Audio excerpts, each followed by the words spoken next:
Picture this: the prophet stands by the river, eyes lifted, voice burning like fire, and he speaks of a storm yet to come. Armies rising from the north, nations bound together by pride, Israel surrounded, the world trembling. It is not just ancient history on a dusty page. It is a vision that reaches across time, stretching its hand into our moment, daring us to ask, are we watching the very shadows Ezekiel once saw? Ezekiel 38:39 opens a window into a prophetic vision that has both captivated and unsettled readers for centuries. The first step in understanding these chapters is to examine their historical and prophetic context. Ezekiel was a prophet during one of the most tumultuous periods of Israel's history, a time when the nation had been uprooted from its homeland, carried into exile in Babylon, and faced the grim reality of foreign domination.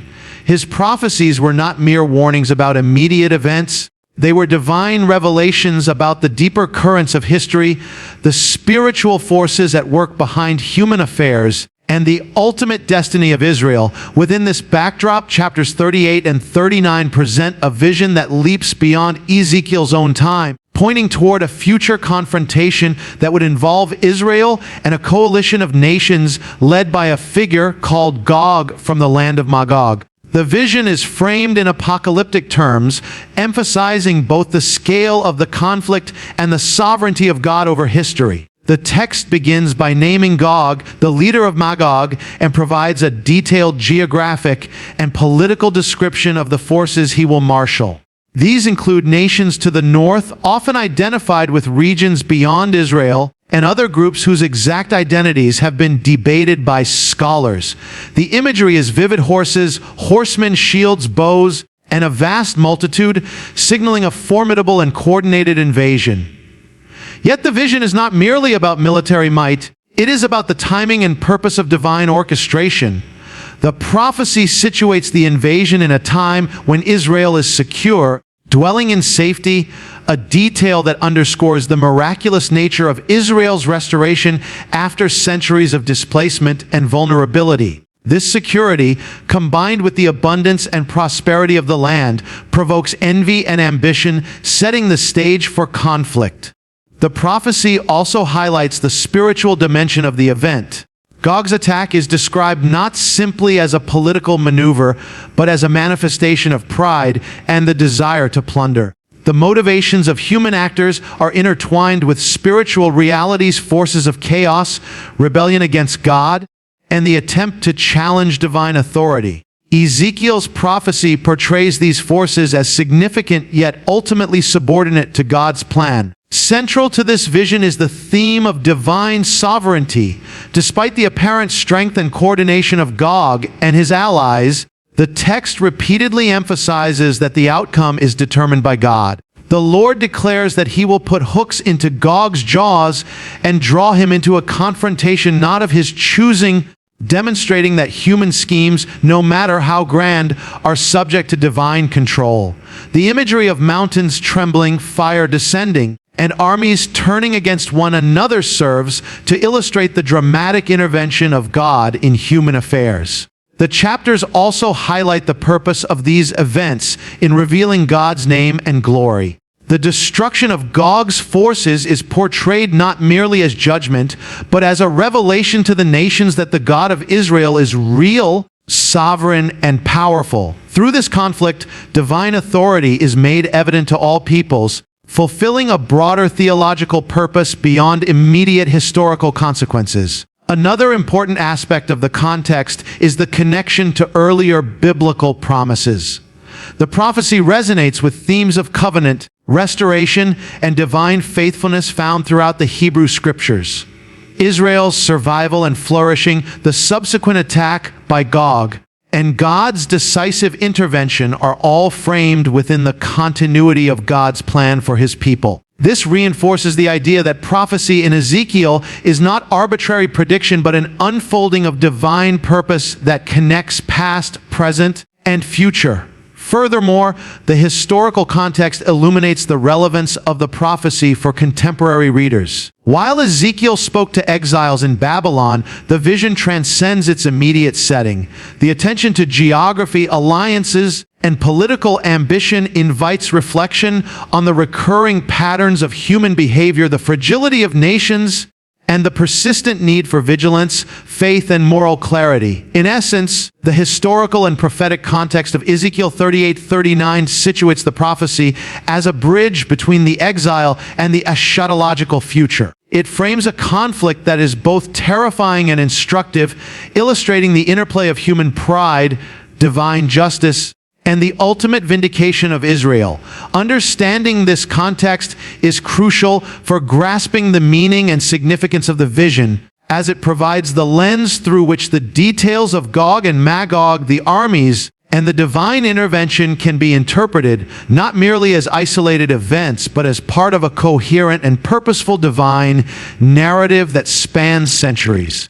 This perspective allows readers to approach the prophecy with both awe and discernment, recognizing the layers of historical, spiritual, and theological meaning embedded in Ezekiel's words. When examining the prophecy of Ezekiel 38:39, one of the most intriguing aspects lies in the identity and symbolism of Gog and Magog.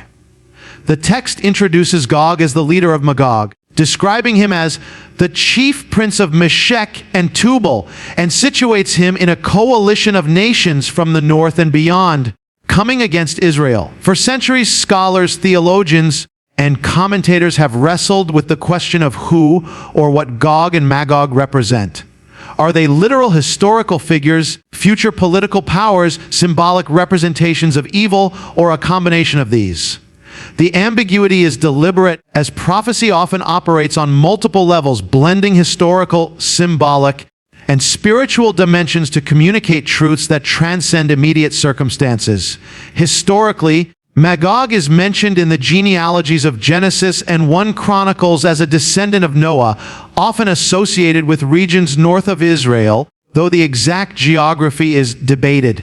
Some interpretations have linked Magog to tribes around the Black Sea, others to areas further east, and still others to generalized northern peoples that could include a shifting coalition of nations throughout history. Gog, as the leader, is depicted with almost archetypal qualities: ambitious, prideful, and bent on plunder.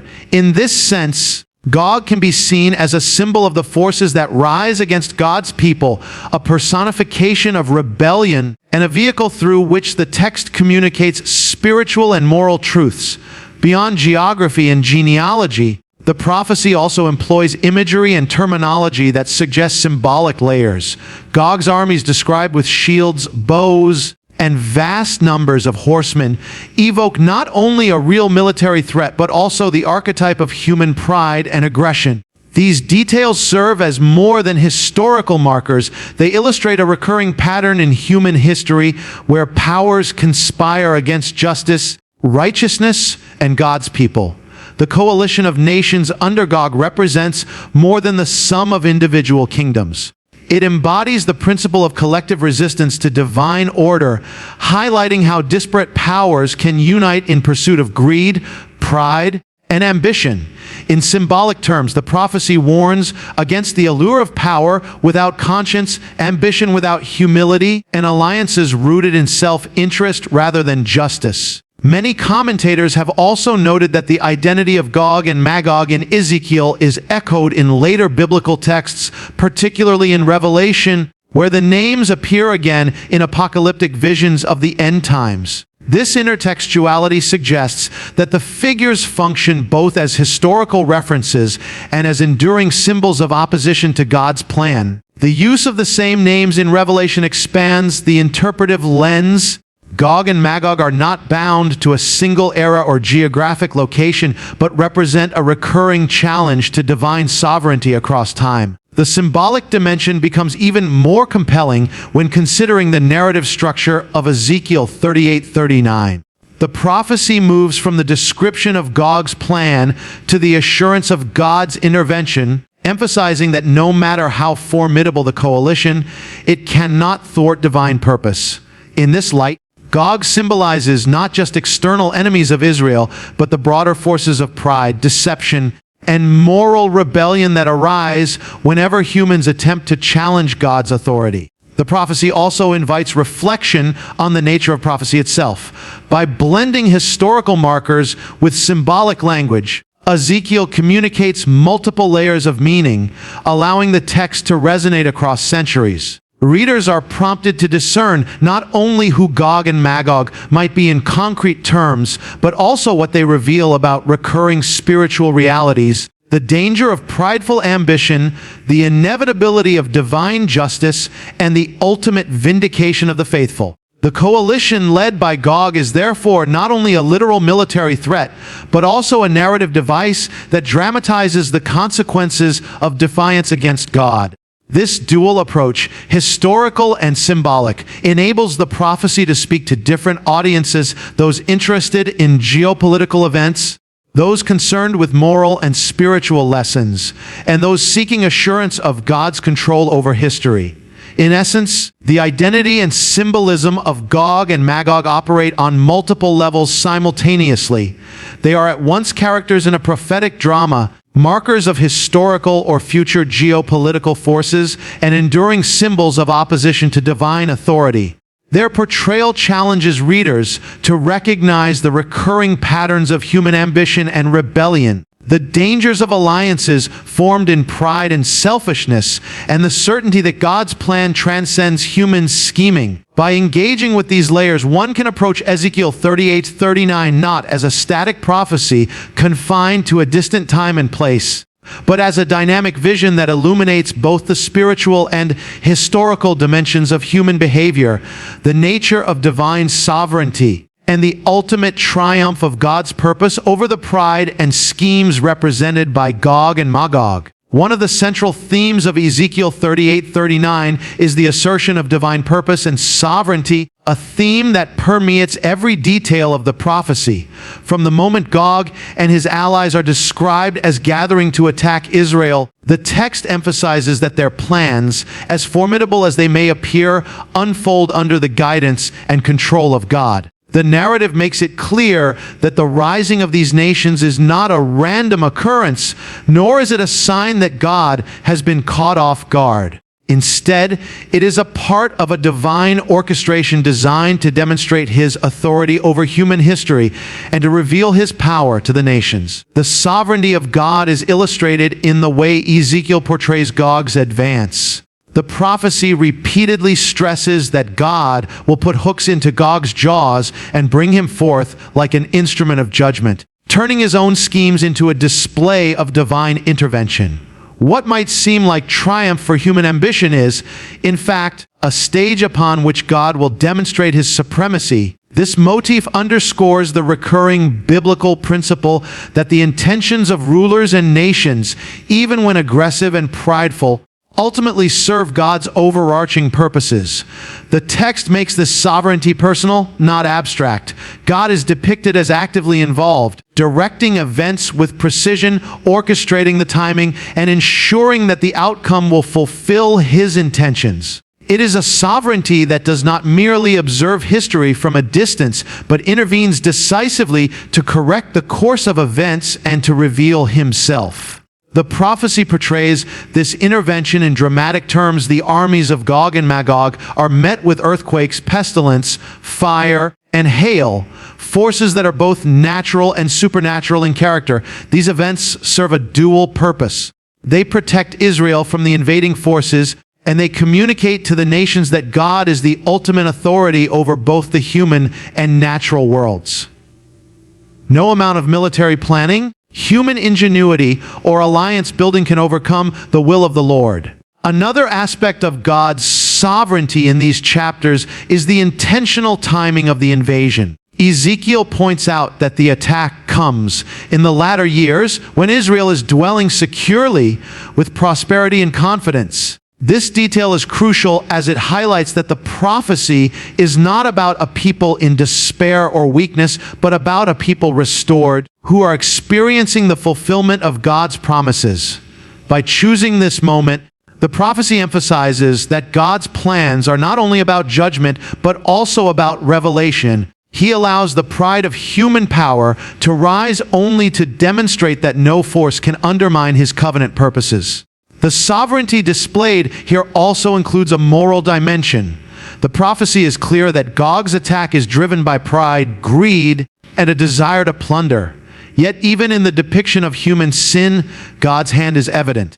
The punishment of Gog and his armies serves both as retribution for their wrongdoing and as a revelation of God's justice. This dual focus on authority and morality is a hallmark of Ezekiel's prophetic vision. Moreover, the chapters underline that divine sovereignty is not limited to Israel alone, but extends to the nations. The text states that all peoples shall know that God's name is holy through the destruction of Gog. This public dimension of sovereignty emphasizes that God's control over history is visible, demonstrable, and undeniable. It is not a hidden or abstract force, but one that manifests through events, shaping the course of human history and exposing the futility of rebellion against Him. The prophecy also portrays God's sovereignty in the restoration and vindication of Israel. Following the destruction of Gog's forces, Israel is depicted as cleansed safe and acknowledged as under divine protection. This reinforces the idea that God's control is both protective and purposeful. He intervenes not merely to punish evil,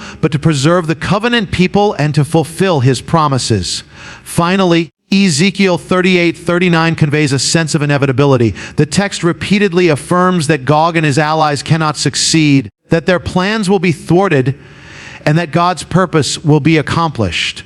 This inevitability is a profound statement of sovereignty. The rise and fall of nations, the outcome of battles, and the fulfillment of prophetic destiny are all under divine control. Understanding this dimension of the prophecy offers a framework for interpreting Ezekiel 38:39. It allows readers to see the apparent chaos of war and international conflict not as evidence of divine absence, but as part of a larger narrative in which God is actively involved. The prophecy emphasizes that human ambition, no matter how great, is ultimately subordinate to divine purpose, and that God's sovereignty guarantees the triumph of His will, the revelation of His justice, and the vindication of His people. In examining Ezekiel 38:39, the signs and timing of the prophesied conflict emerge as essential elements for understanding the narrative's depth and relevance. The text carefully situates the invasion of Gog and Magog within a context that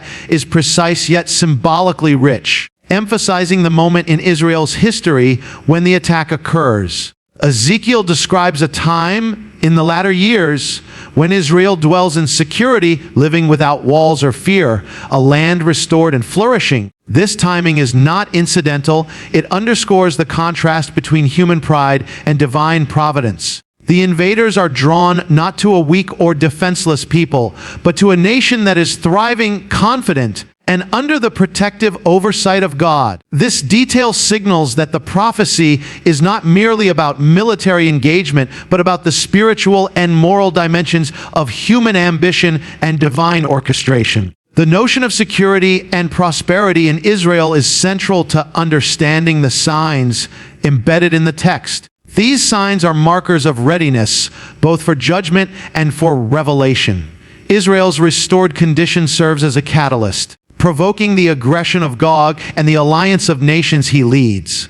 The invaders are motivated by envy, greed, and the desire to plunder, yet their rise is permitted and timed by God to fulfill a larger purpose, to demonstrate His sovereignty and to make His name known among the nations. Ezekiel's description of the invaders includes a vivid catalog of nations and peoples: Magog, Meshech, Tubal, Persia, Cush, Put, Gomer, and others, each named to convey both geographical orientation and historical resonance. While some interpreters seek literal identification of these nations in modern terms, the text functions on multiple levels. It points to actual political entities while also symbolizing the recurring forces of pride, ambition, and rebellion that emerge throughout history against God's people. The signs embedded in these details invite readers to reflect on patterns rather than just specific actors, reminding them that prophecy often conveys moral and spiritual truths alongside geopolitical ones. Another aspect of timing in the prophecy involves the element of surprise and the suddenness of the attack. Ezekiel emphasizes that Gog's incursion will occur when Israel is unsuspecting, dwelling securely, and trusting in its own stability. This reinforces a recurrent biblical theme. Human complacency in the absence of vigilance can make a people vulnerable to forces beyond their control. Yet the surprise is not a failure of divine protection. Rather, it is part of the narrative that allows God to demonstrate his intervention in unmistakable ways. The timing also has eschatological significance, pointing to a period in which Israel has been restored to prominence and stability, a condition that itself is a sign of God's faithfulness. It is at this juncture that the forces of the north mobilize, setting the stage for a dramatic confrontation that underscores both the reality of human ambition and the certainty of divine oversight. In addition to geographic and temporal markers, the prophecy contains symbolic signs that reveal spiritual truths. The coalition of nations represents the alignment of forces against God's plan, illustrating that attacks on what God protects are rarely isolated events. They are part of a network of ambition, greed, and pride. The text emphasizes that these alignments, while formidable, are temporary and subordinate to God's timing and authority. Moreover, Ezekiel 38:39 uses imagery to signal the divine response. Earthquakes, pestilence, fire, and hail descend upon the invading armies, demonstrating that the culmination of the conflict is both predictable and controlled by God. These signs serve as markers for the nations, illustrating the futility of opposing God and the inevitability of his judgment. Another dimension of timing is the extended duration of the events described. Ezekiel portrays a conflict that is sudden yet spans sufficient time for the purpose of revelation to be fulfilled. The aftermath, including the cleansing of the land and the burning of weapons, is part of a deliberate timeline in which the outcomes serve theological and moral purposes. The precision of timing emphasizes that prophecy is intentional, with each event and sign carefully orchestrated to reveal both judgment and mercy. Understanding the signs and timing in Ezekiel 38:39 provides critical insight into how prophecy functions as both a historical and spiritual instrument. The text invites readers to recognize the patterns of human behavior, the recurring cycles of pride and aggression, and the way divine intervention shapes outcomes in accordance with moral and theological principles. By situating the invasion at a time of security, prosperity, and restoration, Ezekiel underscores that God's purposes are revealed most clearly when human ambition appears strongest, illustrating the contrast between human effort and divine sovereignty, and offering both warning and hope to those who seek to understand the unfolding of history under God's watchful. When analyzing Ezekiel 38:39, one of the most profound elements lies in the moral and spiritual lessons embedded within the prophecy. These chapters are not simply a forecast of geopolitical events. They are rich with ethical imperatives, warnings, and insights about human behavior in relation to divine authority. The text portrays Gog and his allies as a coalition motivated by pride, greed, and a desire to plunder Israel, emphasizing that human ambition, when disconnected from justice and humility, inevitably leads to conflict and destruction. The prophecy makes it clear that it is not merely the military or political act itself that is condemned, but the underlying motives, arrogance, envy, and a heart set against God. In this sense, Ezekiel's vision transcends the specifics of the nations involved and speaks to the recurring patterns of human sin across history. The text illustrates that those who align themselves against God's purposes do so not in isolation, but often in coalition, drawing strength from alliances formed out of convenience, fear, or shared ambition rather than righteousness. This coalition is emblematic of a larger moral truth. When human pride and greed converge, the consequences can be catastrophic and the divine response inevitable. One of the most compelling spiritual lessons in Ezekiel 38:39 is the call to recognize God's sovereignty in the midst of human turmoil. The prophecy repeatedly underscores that no matter how powerful the forces arrayed against Israel may appear, They are ultimately subject to divine control. The armies of Gog, though numerous and equipped for conquest, cannot prevail against God's will. This teaches that moral clarity and trust in God are essential, particularly when circumstances seem overwhelming or when human power appears insurmountable. Another lesson is the danger of complacency or misplaced confidence. Ezekiel specifies that the invasion occurs when Israel is dwelling securely and prospering, highlighting that success or safety can provoke envy and aggression. At the same time, it underscores the importance of vigilance, humility, and recognition of dependence on divine guidance.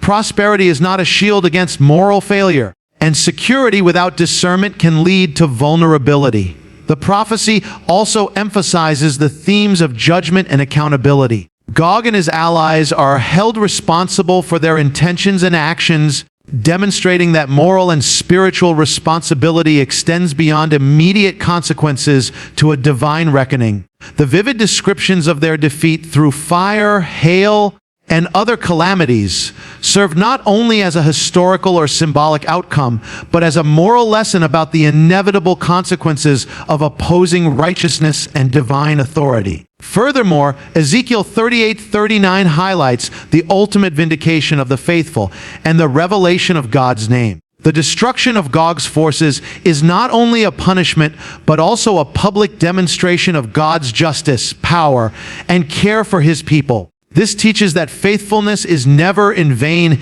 and that divine purposes will ultimately prevail, even when human actions seem chaotic or threatening. From a spiritual perspective, the prophecy challenges readers to examine their own allegiances, priorities, and motives.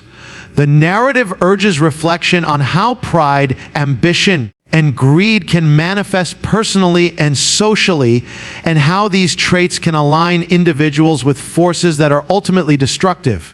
The text also encourages humility, discernment, and ethical conduct, demonstrating that alignment with divine purposes leads to protection, blessing, and vindication. Additionally, the prophecy underscores the importance of prayer, intercession, and moral engagement with the world. While the narrative depicts dramatic intervention by God, it implicitly calls on the faithful to align themselves with righteousness, to act with compassion, and to maintain moral clarity in the face of threats or injustice. The lessons of Ezekiel 38:39 therefore operate on both a communal and personal level, providing guidance for how societies and individuals should navigate the complex interplay of power, ambition, and ethics. Finally, the prophecy offers a vision of hope and restoration. Even after the chaos of invasion, the land is cleansed, the people are vindicated, and God's sovereignty is unmistakably revealed. This outcome teaches that moral and spiritual integrity, combined with faith in divine justice, ultimately leads to redemption and clarity in a world often marked by confusion and conflict. By highlighting the spiritual dynamics behind historical events, Ezekiel 38:39 transforms what might appear as a narrative of war into a profound lesson on the consequences of pride, the necessity of ethical conduct, and the certainty of divine justice. The chapters challenge readers to recognize the patterns of human behavior that lead to conflict, to cultivate humility and moral discernment, and to place trust in a higher authority that orchestrates history toward justice and restoration, ensuring that righteousness is vindicated and the moral order is ultimately affirmed. As we stand together reflecting on Ezekiel 38:39, the story of Gog and Magog, and the coming conflict in the Middle East, we are reminded that prophecy is never merely about distant lands or armies. It is about the forces at work in our world and in our hearts. We see human pride, ambition, and alliances seeking power, yet we also see the hand of God orchestrating every detail, turning schemes into revelation, chaos into clarity, and judgment into the vindication of what is right. The lessons of these chapters call us to vigilance, humility, moral clarity, and unwavering faith, reminding us that even in the midst of uncertainty and turmoil, divine sovereignty reigns supreme. The prophecy challenges us to discern the patterns of history, to align ourselves with justice, and to trust that God's purposes will always prevail, revealing His glory to all nations. As we carry these reflections forward, may we be courageous in our convictions, compassionate in our actions, and steadfast in our faith. May we seek wisdom in the face of complexity, and may the knowledge of God's sovereignty strengthen us to act with integrity and hope. Thank you all for listening, for opening your hearts to this message, and for allowing these words to inspire reflection and purpose. I wish each of you courage, peace, and blessing as you walk in understanding and faith. Good luck, and may God guide and protect you always.